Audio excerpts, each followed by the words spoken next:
গত কয়েক দশকের ভিতরে সবচেয়ে গুরুত্বপূর্ণ যে একটা আলোচনা বৈঠক সেটা বসেছিল মূলত পাকিস্তান ইসলামাবাদে। এবং এই আলোচনায় ইরান এবং আমেরিকার ভিতরে যেই সংঘাতটা চলছিল এইটার সমাধানের ব্যাপার কথাবার্তা বলা হয়েছে এবং মধ্যপ্রাচ্যে একটা স্থায়ী শান্তি কীভাবে আনা যায় সেই ব্যাপারেও আলোচনা হয়েছে। কিন্তু আলোচনার এক পর্যায়ে এসে মনে হলো যে এই আলোচনাটা হয়তো বা ফলপ্রসূ হলো না এবং এইটা কোনো শান্তির দিকে এগুলো না। কারণ মার্কিন কূটনীতিক জেডি ভ্যান্স তিনি কোনো রকম চুক্তি না করে দেশে ফিরে গেছেন, তাই আপাতত এই আলোচনাটাকে ব্যর্থ বলেই মনে হচ্ছে। আর যখনই আলোচনা ব্যর্থর কথা বলতেছি তখন প্রশ্ন উঠতেছে, তাহলে এই যে 15 দিন যাবত একটা যুদ্ধবিরতি চলতেছে এইটা কি এই মুহূর্তে শেষ হয়ে যাবে এবং আবারও কি মার্কিন যুক্তরাষ্ট্র ইরানের উপর হামলা চালাবে কিংবা মধ্যপ্রাচ্যে আবারও কি সেই যুদ্ধের দামামা বেঁধে উঠবে? তো এই ব্যাপারগুলো আসলে কি চলেন একটু কথাবার্তা বলি। তার আগে দেখতে হবে আলোচনাটা আসলে কেন ব্যর্থ হলো। মূলত 21 ঘন্টা ব্যাপী আলোচনা চলেছে এবং জেডি ভ্যান্স বলেছেন যে আমরা ফাইনাল অ্যান্ড বেস্ট অফারটা দিয়েছি, কিন্তু ইরান তাতে রাজি হয় নাই। আর ইরানের কথা হচ্ছে যুক্তরাষ্ট্রের অতিরিক্ত এবং অযৌক্তিক দাবির কারণেই এই চুক্তিটা ভেস্তে গেছে। তো কার কথা বিশ্বাস করবেন? আসলে দুই পক্ষ দুই রকম কথাবার্তা বলতেছে। আমরা দেখার চেষ্টা করব যে কোন জায়গাগুলোর কারণে দুই পক্ষ সমঝোতায় আসতে পারলো না। তার আগে আমরা কিন্তু আলোচনার পূর্বেই মোটামুটি একটা আভাস পেয়েছিলাম যে ইরান এই আলোচনায় কোনোভাবেই হার স্বীকার করে বা একেবারে কোণঠাসাপন্ন অবস্থায় থেকে কোনো চুক্তিতে হয়তো বা যাবে না। কারণ তারা আলোচনায় আসার আগেই তারা আলোচনায় বসতে অস্বীকৃতি জানিয়ে ফেলেছিল ইসরায়েলের লেবাননে হামলার প্রতিবাদে। এবং তখনই একটা ভালো মেসেজ পাওয়া গিয়েছিল যে ইরান এখানে নমনীয় থেকে কোনো ধরনের সিদ্ধান্তে যাবে না, বরং তাদের শর্তগুলো যাতে মার্কিন যুক্তরাষ্ট্র মেনে নেয় সেই ব্যাপারে তারা সর্বোচ্চ চেষ্টা করবে এবং সেটাই কিন্তু হয়েছে। এবং যেহেতু কেউই মোটামুটি ছাড় দেয় নাই এই কারণে কিন্তু আলোচনা ফলপ্রসূ হইল না। এখন কথা হচ্ছে কে কি দাবি করেছিল। যুক্তরাষ্ট্রের দাবি ছিল যে ইরান তার পারমাণবিক অস্ত্র কর্মসূচি একেবারে বন্ধ করে দেবে। এইটা ইরান মানতে চায় নাই। ইরান বরং চেয়েছে যে কোনো ধরনের সন্দেহ ছাড়া বা সংশোধন ছাড়া তারা তাদের যে ইউরেনিয়াম সমৃদ্ধকরণ কার্যক্রম এটা তারা চালিয়ে যেতে চায়। কারণ ইরান ইতিমধ্যে দেখেছে যে যদি তার পারমাণবিক অস্ত্র থাকতো বা শক্তি থাকতো তাহলে কিন্তু ইসরায়েল এবং মার্কিন যুক্তরাষ্ট্র এইভাবে ইরানের উপর এত হামলা করতে পারতো না, বরং এই অঞ্চলের সকল দেশ ইরানকে সমীহ করে কথা বলতো। সুতরাং এই সমীহ করার জায়গা থেকে তার যেই সিকিউরিটি পাওয়া এটা নিশ্চিত করার জন্য ইরান তার পরমাণু কার্যক্রম বন্ধ করতে চায় না। মার্কিন যুক্তরাষ্ট্রের এই দাবিটাকে সে এইভাবে নাকচ করে দিয়েছে। দ্বিতীয়ত যুক্তরাষ্ট্রের আরেকটা দাবি ছিল যে হরমুজ প্রণালী ইমিডিয়েটলি খুলে দিতে হবে। কারণ আমরা খেয়াল করে দেখেছি গত প্রায় 1 মাস যাবৎ হরমুজ প্রণালীর উপর ইরান তার পূর্ণ নিয়ন্ত্রণ প্রতিষ্ঠা করেছে এবং এইখান দিয়ে বিশ্বের অন্যান্য দেশের জাহাজগুলো সে চলাচল করতে দিচ্ছে না এবং যেগুলো চলাচল করতে দিচ্ছে সেখান থেকেও বিপুল পরিমাণে টোল আদায় করতেছে, যেটা ইরানকে একটা বড় ধরনের অর্থনৈতিক সাপোর্ট দিচ্ছে। মার্কিন যুক্তরাষ্ট্র চায় এইটা ইমিডিয়েটলি খুলে দেওয়া হোক, কারণ এইটার ফলে পুরো পৃথিবীব্যাপী জ্বালানির একটা ক্রাইসিস তৈরি হয়েছে। ইউরোপ এবং আমেরিকার দেশগুলো কিন্তু জ্বালানির ক্রাইসিসে ভুগতেছে। ইরান বলতেছে অসম্ভব, এইটা আমার সবচেয়ে বড় যুদ্ধের টোল এবং এইটার উপর নিয়ন্ত্রণ আছে বলেই আলটিমেটলি ইউএসএ আলোচনায় বসতে রাজি হয়েছে। সো এইটা সে কোনোভাবে ছাড়বে না। ছাড়বে যদি আরো অন্যান্য ব্যাপারে যুক্তরাষ্ট্র রাজি হয়। সেই ব্যাপারগুলো কি? ইরান বলতেছে আমার উপরে যে তুমি দীর্ঘদিন যাবত একটা বিশাল বড় স্যাংশন দিয়ে রাখছো, আমার বিপুল পরিমাণ সম্পদ বিশ্বের বিভিন্ন দেশে যে ফ্রিজ হয়ে আটকে আছে এই ব্যাপারগুলো আনফ্রিজ করো, স্যাংশন তুলে নাও, দেন আমি ধীরে ধীরে এই হরমুজ প্রণালী ছেড়ে দেব। তারপর পরমাণু কার্যক্রম বন্ধ করা যায় কিনা সেই ব্যাপারগুলো নিয়ে ভাববো।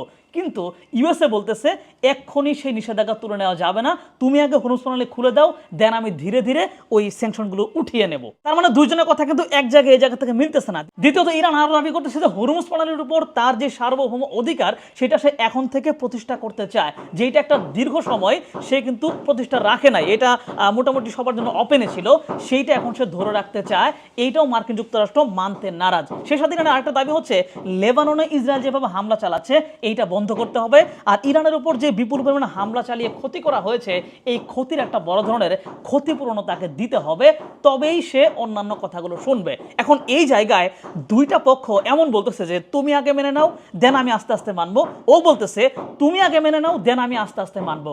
দুইটা পক্ষের কেউই আগে থেকে কোনো কিছু করার জন্য নারাজ। ইরানের কথা হচ্ছে যে আমার উপর থেকে যদি তুমি স্যাংশন উঠায় নাও বাস্তব পদক্ষেপ হিসেবে, দেন আমি ধীরে ধীরে হরমুজ প্রণালী সবার জন্য ওপেন করে দিতে পারি। কিন্তু যুক্তরাষ্ট্রের কথা হচ্ছে যদি পরবর্তীতে না দেয়, তাই সে বলতেছে আগে তুমি লিখিতভাবে পরমাণু কার্যক্রম বন্ধের প্রতিশ্রুতি দাও, হরমুজ প্রণালী খুলে দাও, দেন আমি ধীরে ধীরে নিষেধাজ্ঞাগুলো উঠায় নেব। তো এই যে দুই পক্ষের যে বাড়াবাড়ি, কেউ কারো কথা মানতেছে না, কেউ কারো বিশ্বাস করতে পারতেছে না, এই অবিশ্বাসের জায়গা থেকে আলোচনাটা এই জায়গায় এসে একদম থেমে গেছে। এখন এই থেমে যাওয়ার ব্যাপারটা থেকে নতুন করে আলোচনা আসতেছে, তাহলে যে 15 দিন যাবত যুদ্ধটা বিরতি হয়ে আছে এইটা কি আবারও শুরু হবে কিনা? তো এই ইস্যুতে আমার মাথায় কয়েকটা আইডিয়া আসছে, কয়েকটা কথাবার্তা আসছে। যেমন ধরেন মার্কিন যুক্তরাষ্ট্র ইরানের শর্তগুলো শর্তগুলো মেনে নেবে না, এইটা তো মোটামুটি আগে থেকে জানা ছিল। কারণ শর্ত মেনে নেওয়া মানে হচ্ছে যুদ্ধে পরাজিত হয়ে যাওয়া, এইটা যুক্তরাষ্ট্র কখনোই চাইবে না। বরং এই আলোচনা এবং এই যুদ্ধবিরতিটাকে হয়তোবা যুক্তরাষ্ট্র এখানে একটা এক্সিট পয়েন্ট হিসেবে ব্যবহার করবে, এবং সে চুক্তিও মানবে না বা চুক্তি করবেও না, এবং পরবর্তীতে হয়তোবা ইরানের উপর বড় ধরনের হামলাও চালাবে না। তাহলে হামলাটা কে চালাবে?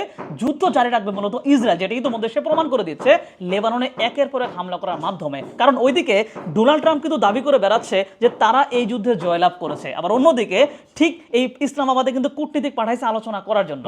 তার মানে সে এইখানে হয়তো সরাসরি যুদ্ধ করবে না, বাট এটা মেনেও নেবে না যে তারা এখান থেকে হেরে গেছে। কারণ একদিকে সে বলতেছে আমরা জিতে গেছি, আবার এইদিকে যদি চুক্তি করে ফেলে তাহলে তো প্রমাণিত হয়ে যাবে সে হেরে গেছে। সো সে এইটা জারি রাখতে চায় যে তারা আসলে জিতে গেছে, বাট এখানে যুদ্ধটাও হয়তোবা প্রলম্বিত তারা নিজেরা করবে না। কারণ এখানে সে ইউরোপ থেকে হেল্প পায় নাই, মধ্যপ্রাচ্যের অন্যান্য দেশগুলোর থেকে ওইভাবে সাপোর্ট পায় নাই, এবং পুরো বিশ্বব্যাপী একটা বড় ধরনের ব্যাশিং খাচ্ছে, যে কারণে এখান থেকে তার এক্সিট হওয়াটা দরকার ছিল। এবং এটাই তার এই আলোচনা এবং এই যে যুদ্ধবিরতি, এইটার মাধ্যমে সেটা করে ফেললো। তাহলে আলটিমেট ফলাফলটা কি হবে? ইসরায়েলের মাধ্যমে এখানে একটা সংঘাত জারি থাকবে, এবং এই সংঘাত জারির জায়গাতে ইরান একটা বড় ধরনের শক্তি পাবে। কিভাবে? ইতিমধ্যেই মার্কিন গোয়েন্দা তথ্য থেকে এইটা জানা গেছে যে ইরানে চীন নাকি আকাশ প্রতিরক্ষা ব্যবস্থা পাঠাচ্ছে তৃতীয় কোনো দেশের মাধ্যমে। যদিও চীন এটা পরবর্তীতে অস্বীকার করেছে, অস্বীকার করতেই পারে, কারণ এটা তো কেউ স্বীকার করবে না, তাই না? সো এইটা যদি আসলেই ঘটে যায় যে ইরানে আকাশ প্রতিরক্ষা ব্যবস্থা পাঠাচ্ছে চীন, এবং যদি এরকম কোনো ভিজিবল ব্যবস্থা বা ভিজিবল কোনো সহযোগিতা রাশিয়া থেকেও ইরান পেয়ে থাকে, তাহলে মধ্যপ্রাচ্যে ইরানের অবস্থানটা আরও বেশি শক্তিশালী হবে, এবং হরমুজ প্রণালীর উপর তার নিয়ন্ত্রণ অনেক বেশি মজবুত হবে, যেইটা তেলের বাণিজ্যের উপরে ইরানের একটা হোল্ড প্রতিষ্ঠিত করবে, যেইটা ইরানের অর্থনীতির জন্য একটা ভালো সাপোর্ট দেবে। আলটিমেটলি মধ্যপ্রাচ্যে পরিপূর্ণ সমাধান আসবে না, তবে একটা জিনিস এখান থেকে শুরু হইলো, সেটা হচ্ছে যুক্তরাষ্ট্র এই জায়গায় সরাসরি লড়াই করে যে জিততে পারলো না, এবং পরবর্তী সময়ে বিভিন্ন অজুহাতের মধ্য দিয়ে এখান থেকে যাওয়া লাগলো, এইটা যুক্তরাষ্ট্রের পতনের হয়তোবা একটা সূচনা হতে পারে। এখন দেখা যাক সামনের ঘটনা কোথায় যায়। তবে আপাতত যে আলোচনাটা সমাধানের দিকে আসলো না, এবং যুদ্ধটা পুরোপুরি লেভেলে বন্ধ হইল না, সো একটা আতঙ্ক কিন্তু থেকেই যাবে যে কখন আবার লড়াই শুরু হয়ে যায়।